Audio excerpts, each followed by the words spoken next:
Well, good evening. We'd like to call this meeting to order. This is the inaugural meeting of the Ad Hoc Legislative Committee. Just to go over our agenda for this evening.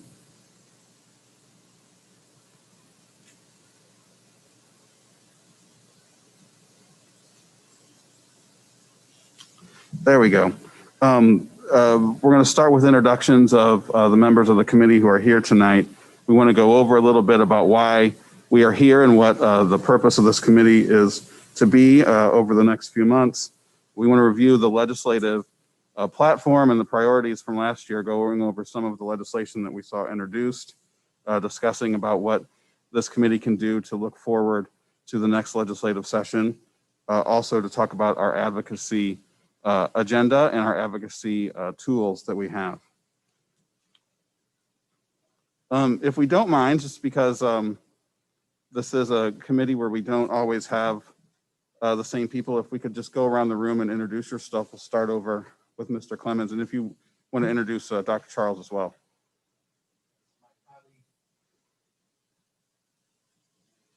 Okay, push the button when it's red, you're ready to go. All right. So my colleague, Dr. Charles over here, he serves with me on our COPE committee.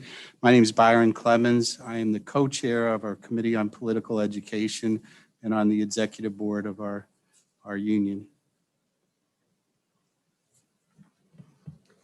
My name is Emily Kelso. I am a parent in the district, as well as the head of the Parent Action Council for St. Louis Public Schools. Evening, everyone. I'm Dr. Joyce M. Roberts, President, Board of Education. I'm Matt Davis. I'm Secretary of the Board of Education and Chair of this committee. Good evening, everyone. Kelvin Adams, Superintendent, St. Louis Public School District.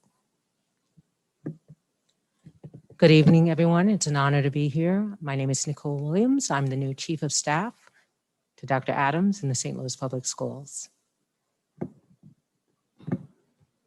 Good evening. Good evening. Jeffrey St. Omer, Micketts O'Toole. I serve as counsel to the Board of Education. There are some committee members who couldn't be here. Two of the Board of Education members who are my vice chairs, Ms. Sonia and Ms. Vowell. Also serving on the committee are Ms. Angie Banks, our Chief Financial Officer, Mr. Charles Burton, our Chief Human Resources Officer, and Ms. Lori Willis, the Deputy Superintendent of Institutional Advancement. And she will hopefully join us a little later. She's actually doing double duty running a focus group for new website designs. Sort of why we're here. One of the duties of an elected Board of Education in the state of Missouri is advocacy, advocating with legislators, local officials, and communicating for the district priorities. And in conversation with my fellow board members, especially given the legislative climate that we had last year, we were talking about ways where we can better fulfill that purpose. And in looking at what other school districts around the state do, talking with people from the Missouri School Boards Association, we landed on starting with this ad hoc committee. So I want to thank Dr. Roberts for asking me to form this committee, and also all my fellow board members who are very interested in this and very supportive of this. And so hopefully we can push forward our advocacy role, especially during these times. Wanted to go over some of the legislation that we saw last year. If I can get the slide to advance. We really pulled out 3 bills. There were over 200 bills that were introduced that solely dealt with education. And I should mention that joining us from Jefferson City via Zoom, so if we have questions or if I get anything wrong, is Mr. Steve Carroll, who is the district's lobbyist, who worked very hard last year because this was an unprecedented amount of educational legislation. One of the ones that sort of summed up all of the bills was Senate Bill 55. They called it an omnibus education reform bill. There probably was nothing in that bill that we would have supported, or any public school district in the state for that matter would have supported that bill. Just to go over some of the things, it had a tax credit voucher provision. It had charter school expansion, pretty much unfettered and unregulated in almost any school district in the state. They did add later on, and this was a provision we saw added in a lot of legislation, exempting that charter school expansion for any city with a population less than 30,000. That was the only way they could get additional votes to perfect some of this legislation in Jefferson City, because that would take out the rural population. So it was really directed to charter counties and large districts like ours. It also would add additional charter funding. There was a virtual school expansion that would allow any parent to sign up for virtual schools without any district involvement. There were also state board member term limits. There's a school board recall provision. They changed district accreditation standards. There was mandated statewide reading programs, and that's not even all of it. That bill did not advance in the Senate, but it really just sort of summed up everything that came about last year in a number of those 200 bills. The next bill that we talked a lot about, and we should say that we also had our legislative roundtable last Friday, and all of our local legislators asked a lot of questions about this particular bill, was HB 137. And essentially this would increase the amount of local funding that charter schools in St. Louis and Kansas City would receive. The fiscal note attached to that said that this would cost SLPS over $17 million a year, and there was no additional requirements for charter schools to add other services that SLPS provides that they don't. We expect this bill to come up again, and one of the things we heard from the legislators was they really wanted us to communicate with them in as many specifics as possible what our district provides that charter schools don't. A lot of that comes from the desegregation program, which is sort of a legacy program that we still have, but then there's other services as well that we provide that they don't. So that $17 million, while it's been sold as something to make a level playing field and fair, the field will not be level unless the services are also spread out amongst those schools. And again, that's something that we heard a lot from those legislators that they expect to come up, and that's something that this committee can certainly work on to give them that specific information that they need to tell our story. And I don't mean for me to be talking this whole time. So if anybody wants to jump in at any time, the purpose of this committee, we certainly want to make this a discussion, particularly as we go forward through the legislative session. This is just sort of a summary of to get us at a starting point. And finally, the third thing that I wanted to pull out actually did pass and was signed by the governor on Wednesday. This is House Bill 349. It's kind of complicated to explain. I think it's going to be complicated to implement. Essentially, though, the purpose of this was to allow parents to have vouchers to get money to go to private schools. There are other services that they could use it for, but that is the intent. It's set up as a tax credit. They call them educational savings accounts because in other states that have tried vouchers, they've run into constitutionality problems. So they've tried to work that around to basically launder the money through a nonprofit and a tax credit to get to the same purpose.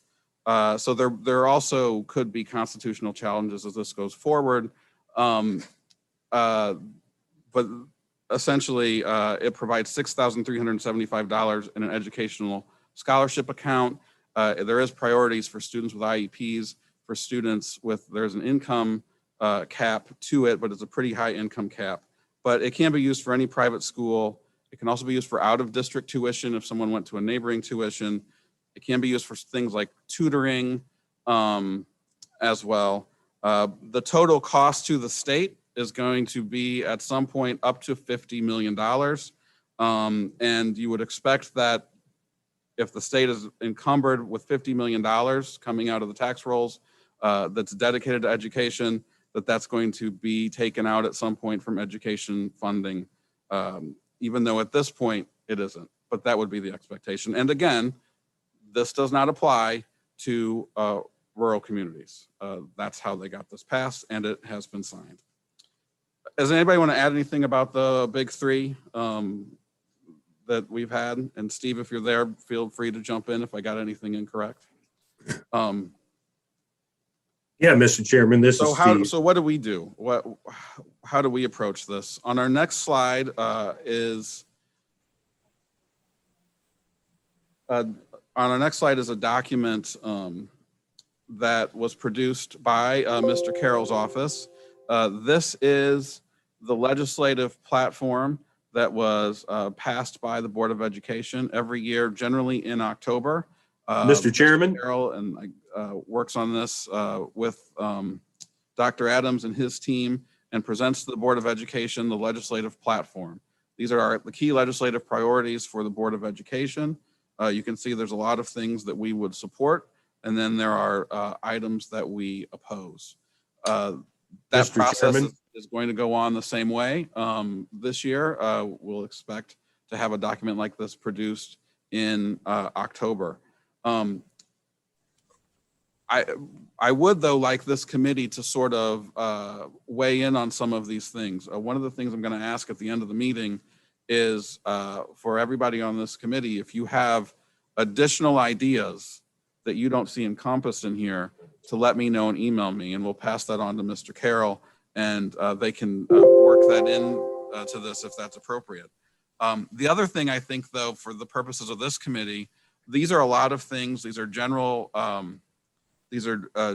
statements that will correspond at some point to legislation that's introduced or has been introduced. But if we could go through these things, and for this committee and for the Board of Education to have 3 to 4 major items that we could focus on for this next legislative session. Mr. Chairman, Okay, yeah. Mr. Chairman, can you Yes, hear Steve, me? if you want to This is- jump in. Yeah, this is Steve. Can you hear me?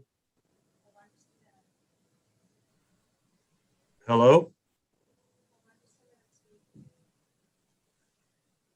I can hear you all, but I don't think you can hear me. And while we're waiting, Ms. Willis has joined us from her multitasking. Thank you.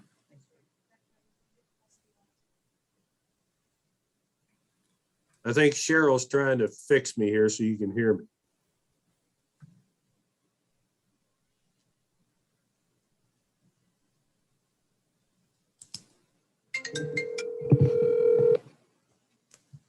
Hello? We can hear you now. Go ahead. Oh, you can hear me now? Okay, thank you. Can you hear me, Mr. Chairman? Maybe not.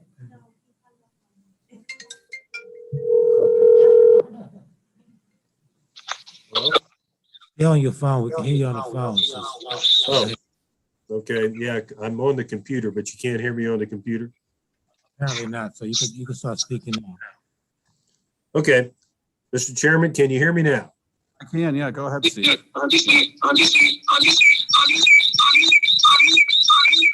Maybe not. Maybe not. Turn down your computer at home. Now can you hear me? Yes, go ahead. Okay. Yeah, Mr. Chairman. Yeah, on your first 3 major pieces of legislation I was trying to talk about before you got to our legislative priorities. I think Senate Bill 55, the big omnibus bill, I think that's where the education choice folks get greedy because all of them want to get some portion of their education choice provision passed in a bill. And it seems like we have been lucky over the last few years because they always put everything in but the kitchen sink in an effort to get their provision that they care about, whether it's the virtual component or the charter school folks. They don't want to be left behind. And so really there's an old saying in Jeff City, no need to murder your opponent when they're committing suicide. And it seems they've done this year after year to our advantage. So 55, if they try that again next year, something along those lines, I don't know if they'll have success with it as well. Now, where the other side finally did get smart this year was when they finally did pass House Bill 349, which was the tax credit voucher. Now, fortunately, we were able to pass Senate Bill 86 after that, which coincided with 349, which took down the 50 million, which would have capped at 75 million under 349, but we got it down to 25 million is where it's going to start off to. Plus, we were able to put a provision in the bill that should any student leave a public school for the first 5 years, that student would still count in our SAT as far as funding from the state, so we wouldn't lose that funding. However, even though the governor signed that bill yesterday, I believe there's going to be some constitutional challenges to it, and I think it will end up in court. One, some of the sides are saying it's a special law because it affected just some folks and not everybody, which is unconstitutional in many cases. And so we'll see how that plays out. Plus, it also, under the Constitution, the state treasurer has certain duties. And under this bill, it goes beyond the duties that are expressly stated that the treasurer can do. So it could have some problems. We'll have to wait and see how it turns out. But obviously, regardless of how that turns out, or the issues in Senate Bill 55, or also the local charter funding bill 137, you're absolutely correct. They are coming back next year. We'll have to deal with them again. So we just need to be ready.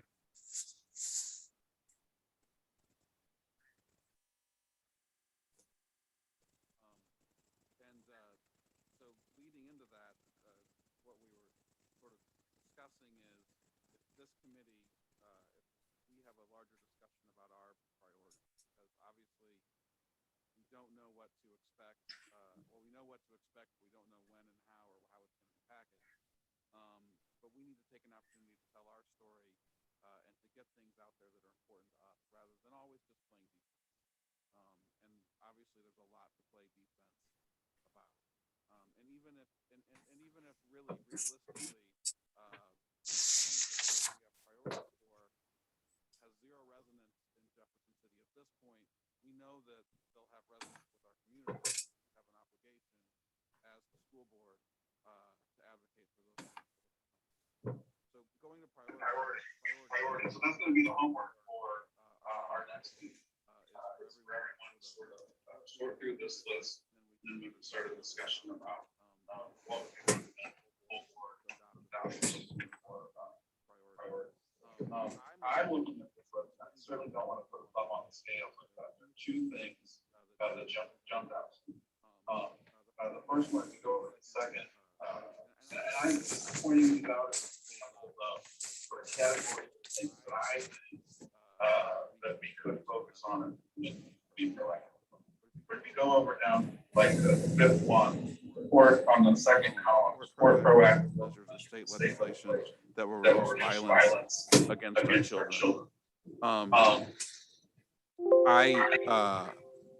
I don't think I hear anybody in this city talk more about the effect of violence against our children than Dr. Adams. Consistently, sincerely, and it's important. And I think that if we're looking at priorities, whether or not they have any interest in listening to us, to me, it always feels like that's an obligation that we need to elevate. I think the last count was 55 kids in the city this year. But I don't even know if that's accurate because you almost have to check your phone constantly. And again, I know Dr. Adams has this at the top of almost every time I see him speak to somebody, and it's been like that for years. And if I'm reading through this list, I see that sort of buried in there. If that's something we can elevate, or an example of something we can elevate on the state, local, federal level, it seems like we are in a position to make that advocacy. The other one on a totally almost different topic, but something that is also very important, something that Steve has mentioned as well. If you go down on the first list down to the bottom one, support fully funding the transportation formula, including eliminating magnet school transportation costs from the efficiency calculation of state funding for the district's transportation costs because of the desegregation settlement agreement and mandate, which no other districts are affected by. This is something that is unique to us. This is something where we talk about transportation costs all of the time. This is something that seems kind of like a mundane that's buried in the school calculation formula, but the transportation costs that we have and then get penalized for is a state legislative fix that seems probably pretty simple and something that if we really made the case for, I'm not sure how they can argue against it. And I don't know, Steve, if you want to jump in on that. And again, I'm not trying to put my thumb on the scale on these issues, but I just wanted to bring up some examples of two things that jumped out at me that seem like something that we could proactively talk about. Steve, do you have any comments? Yeah, I would. I mean, this year we did have, I believe it was House Bill 769 that Representative Marlon Anderson put in for us that would help eliminate that efficiency calculation in the transportation formula. You have to understand that it's known as FIRE in the state transportation formula, which is an efficiency factor that the state looks at, and they can deduct up to 30% of your state funding of transportation money that you would otherwise get if your transportation system is inefficient. Well, unfortunately, because of our magnet school program that's in effect, that is some of the most inefficient transportation in the entire state of Missouri for the various school districts. And yet we only have that because of the DSEG mandate associated with magnet schools that no other school district in the state has. So that's why we feel that we're being penalized for something that really is not our fault. It shouldn't be calculated in with the rest of our normal transportation costs. And so we only feel that's fair compared to the other 525 so districts in the state. Obviously, though, when you take away that inefficiency cap that we're being penalized, it will take transportation dollars from other school districts around the state. Though it may be minimum, believe me, every school district is fighting for every dollar of transportation money they can get. And I think in talking with Dr. Adams and Ms. Banks, I think that this 30% is costing the district somewhere between $1.2 and $1.7 million a year. I could be wrong on that, Dr. Adams, but I think that's right. But certainly we could use that funding.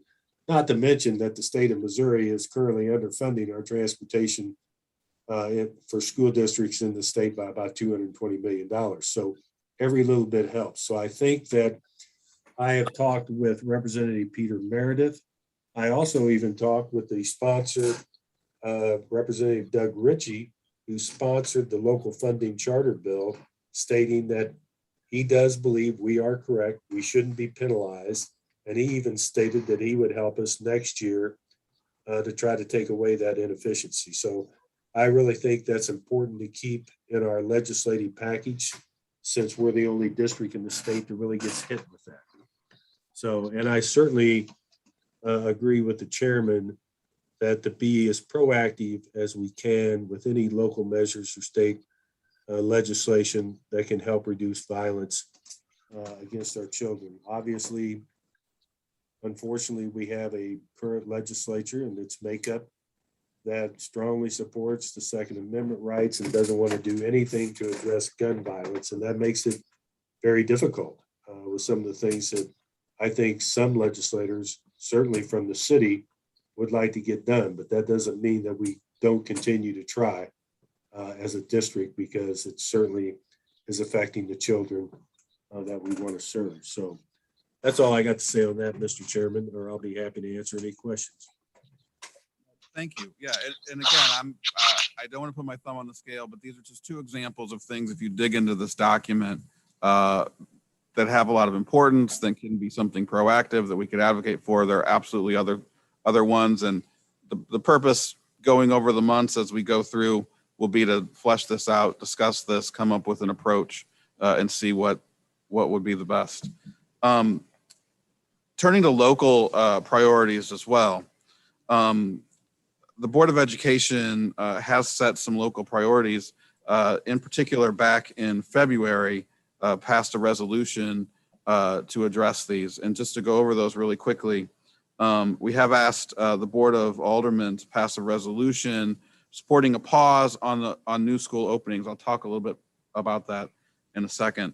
We also have in this as a local priority the development of a citywide plan. Now, that doesn't require any sort of ordinance or legislation, but that was part of the Board of Education's goal, is to ask for this moratorium, this pause on new school openings. This all came out of the consolidation plan. And then in that interim time, while we sort of have stopped opening new schools, that we work across the board, across the city, to develop a citywide education plan. And then the third portion of this is to address tax abatement and TIF reform. To go through these just in a little bit more detail, back in February, this is a copy of the resolution, February 9th, that the Board of Education passed, asking the Board of Aldermen, starting with them, to pass a non-binding resolution, just as a sense of the city, as our representatives across the city, to support a moratorium on new schools, to pause new school openings, And this includes the statistics about how we used to actually have fewer schools and more kids. We now have more schools and less kids. Stop the insanity. Let's try to figure this out. Because as we know, charter schools can open pretty much unfettered. They can open anywhere that they can get a place to open. As long as they have a plan that's approved with minimum guidelines, it's approved. There's 5 on the docket to be opened in the next couple of years, while we were faced with the difficult decision to close 7 schools. So we're just asking for a pause, and we're starting with the Board of Aldermen. I am very happy to announce that there actually has been a resolution introduced, or will be introduced tomorrow. It's actually on the agenda tomorrow by Alderman Jesse Todd that does exactly that. It does have a lot of the language from our resolution, adds a few other ones that the alderman felt important, but it is a resolution. Again, it's non-binding. It doesn't, there's no enforcement to it. It doesn't mean that there's a moratorium intact. It's just something where we've gone to the Board of Aldermen and say, hey, you represent all parts of the city. Can we all agree that we need to look at these numbers and say, we need to pause, we need to work together on a citywide plan. So I don't think they're not going to vote on it tomorrow is my understanding, but it will be introduced. They're going on break till September. It may go back to the Education Committee that Dr. Adams and Dr. Roberts spoke at a couple of weeks ago, but things are moving forward on that front. And I don't know, does anybody have anything that you'd like to add about that? I just want to indicate that it is good that that is taking place. I think you articulated it well, that it is non-binding, but it forces the conversation to take place, which I think is much more important than the actual, well, it can be as equal as important as actions to stop anything from happening. But there are some meetings taking place with charters, with local entities, and with nonprofits. There have been several meetings, and it is likely over the next 30 days, some press conference will take place that really talks about this citywide plan and who's at the table, with the idea that some recommendation will come out in a year. I think there is also some belief that the city government leadership is also going to participate in this idea as well. So obviously more information will be coming, but I am glad to hear, and I saw your email that came to me a couple of days ago, that they are going to put it up as a resolution. So thank you. Yeah, and we want to thank Alderman Todd, also the chairman and the members of that Education Committee, Megan Green and her fellow alderpersons who were very receptive, I think, to your testimony, Dr. Adams, and your testimony, Dr. Roberts, and helps bring attention back to this so that resolution is going forward. I just have to point out that Alderman Todd is a retired St. Louis public school teacher and a proud member of the American Federation of Teachers.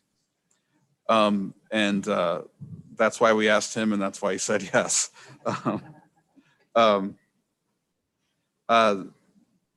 So the third part goes to the tax increment financing and the tax abatement. We do have 2 members on the tax commission. Both of them are members of this committee, on the TIF commission, I should say. Both of them are members of this committee, my fellow board member, Ms. Saunier, and our CFO, Ms. Banks. This is a tricky subject. It's not a new subject. This and tax abatement as well. It is being talked about, I think, more favorably. And sometimes, be careful what you wish for. We have drawn more attention to this, so they are going to look for us to offer some solutions. So probably down the line, that will be something that this group can also sort of come through. Like, well, how can we work with them so these TIFs and tax abatements aren't so hurtful to us? I mean, I think we all agree that they do serve a purpose. I'm certainly not going to convince any alder people that they don't, or people in the administration. There's a lot of development that needs to go on in the city, and incentives are just the way business is done.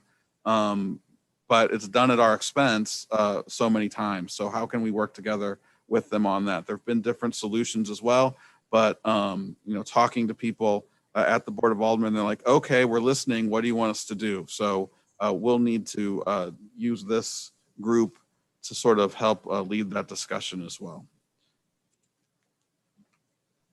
I'm going to try to stop talking now. And I do want to talk about, so we were going to have all these plans, we're going to have all these great ideas, we're going to have all this data and information. How do we get the word out to our community? How do we get the word out to our legislators? I'm going to skip you for now, Steve, and I'm going to start with our partner groups. We should mention the Missouri School Boards Association, who is definitely our partner group in Jefferson City, and also does a very good job of communicating legislative priorities.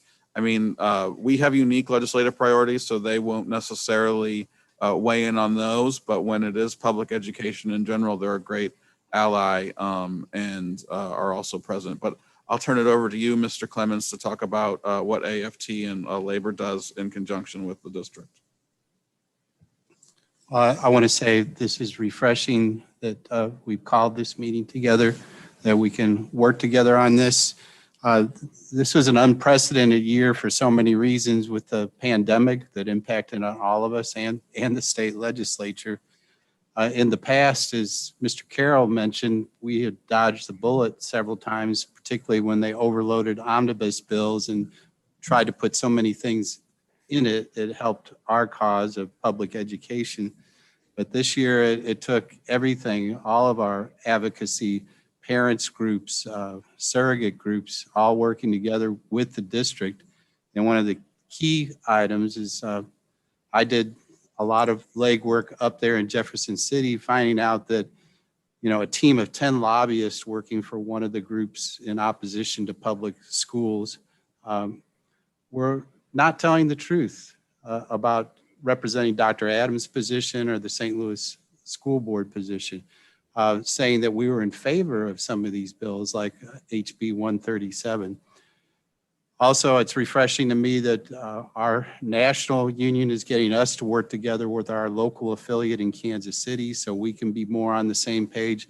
There was a lot of miscommunication between the school boards on both sides of the state and our affiliates on both sides of the state.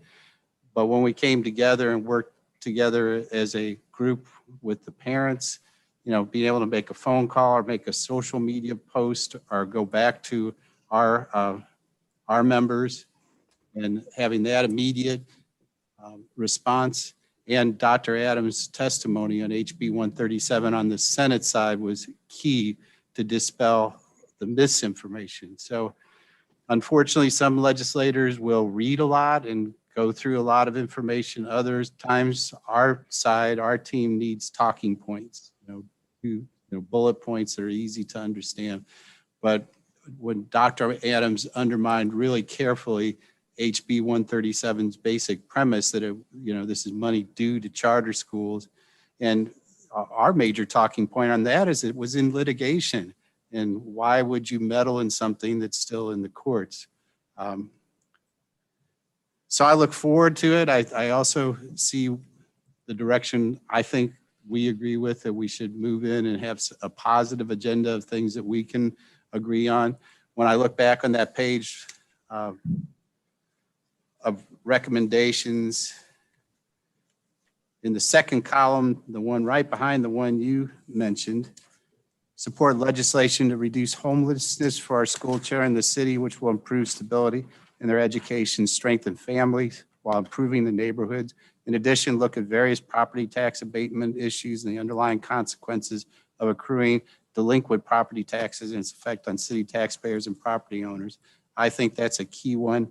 And if we can somehow segue that into the bigger conversation with the city and the state over community schools and pre-K, always I want to advocate for those two things. Thank you, Mr. Clemens, and thank you and the teachers for all the work that you've done advocating for the district in Jefferson City and at City Hall.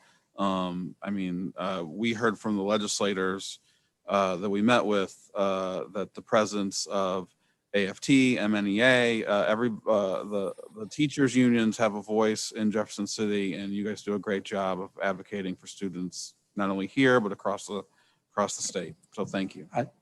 Thank you for that. I have to also mention our our brother and sister unions, on the local labor council and the state labor council, the president of the Missouri AFL-CIO, they all joined with us and advocated for the St. Louis Public Schools. Thank you. Emily.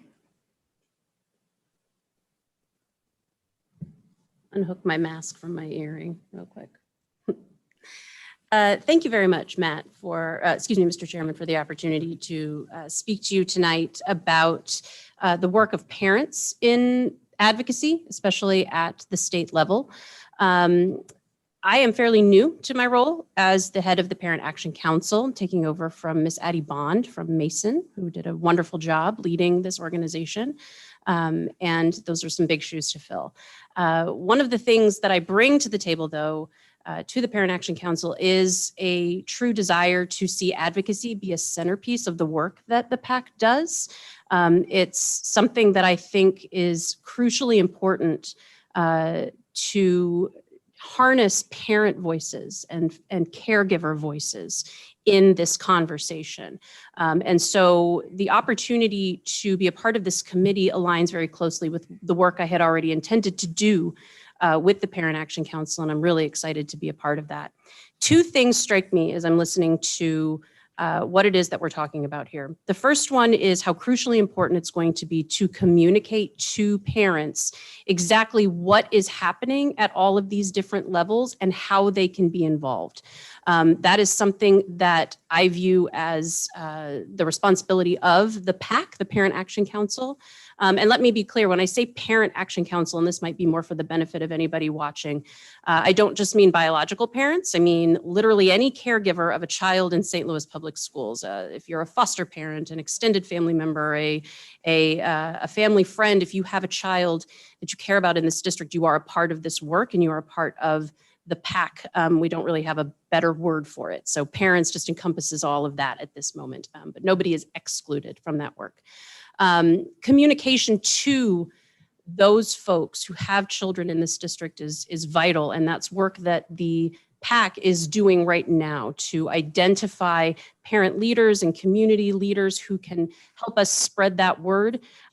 Things work differently in each school community. So as I'm settling into this role, I'm seeing the things that work for some schools don't work the same way for others, and I'm learning how to reach parents at each of those individual sites. So communication is going to be so important. Letting parents know through PAC channels, through district channels, exactly what is happening at each of these levels with each of these bills, and then letting them know exactly what it is that they can do to use their voice effectively. So whether that's communicating messaging, suggested language that they can use, giving them the exact contact information, and really setting them up to be successful is going to be a really important part of harnessing parent and community voices in this. The other thing that strikes me, and I think this is going to be something we're going to keep talking about in this committee, is the importance of storytelling. And I think what I mean there is making it clear to parents who maybe aren't as engaged with some of the technicalities of these bills or the intricacies of everything that happens in Jefferson City, making it clear to them how these things will impact their student directly. So I can tell you that I don't have a background in legislative affairs. I'm listening to numbers and language getting tossed around. And what I really want to know is, will this help my child get to school a little easier? Will I have a few less complications when I just want to know where the bus is? So just what I think some of the work we're going to need to do to bring parents on board with this is really come up with the story of how these bills are going to directly impact their child's education and experience in St. Louis Public Schools, which is why, as I'm looking at this list of legislative priorities, I am seeing the gun violence prevention being a top priority. I am seeing homelessness being a top priority. But for some of these other things that I do know are significant problems facing our district, things like tax incentive reform and things like that, we're going to need to come up with a way to tell that story to parents who maybe aren't as well versed in some of this and who would care and very much care, but maybe need to understand in a very clear way why this is directly impacting the experience that their children are having. And that's work that I'm very excited to partner with. I'm very excited to help tell those stories and communicate that to parents and caregivers and anyone who cares about our children in St. Louis Public. So thank you for the opportunity to be a part of it today. Thank you. That is exciting. That's great. Congratulations on taking over this role. I say congratulations, but thank you.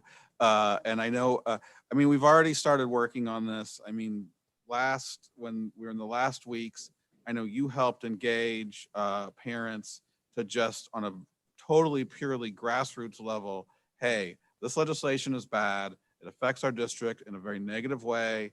Send a letter, call. And we heard from some of the legislators that they heard those messages, that the big organized moneyed groups were sending robocalls, and they would just like, okay, here they are again. But when they heard from our parents, it was unique, it was special, it was genuine. And that's a very powerful thing that we have 20,000 kids with aunts, grandmas, neighbors, caretakers, parents, and if we can elevate them so they can activate and help tell our story, it's going to be incredibly powerful. That's the goal. And it will take a lot of assistance to get to that goal, but I've already had some wonderful conversations with folks here in the district, including in this room, about how we can make that happen. So I'm excited that this work is not only happening, but that parents are invited to the table in that capacity as well. And that's a good segue to Ms. Willis. First of all, introduce yourself because you missed the introductions. You got to turn your microphone on. Thank you very much, Jim. I'm Lori Willis, Deputy Superintendent for Institutional Advancement, and I think Miss Emily said things very, very well. We are partnering with Emily and the PAC in order to make some of those targeted points available to her when she needs them. We are helping to create letter writing opportunities and keeping our messages flowing. Part of the reason we're able to do this is that the district was kind enough to present us with a parent liaison. Miss Gloria Nolan has joined our team, and she has been very, very interested in taking the PAC team to a different level. So I anticipate Emily and Gloria will be working very well together. And from our standpoint in institutional advancement, we work with marketing and communication, and we can work with this committee as well to make sure that the messages are available not only to the parents, but to other community members and to legislators that might need to represent us in Jefferson City. And so, Dr. Roberts, I skipped over you. Would you like to add anything about, Dr. Roberts, would you like to add anything about the board's role in advocacy and how this works with what our responsibilities are?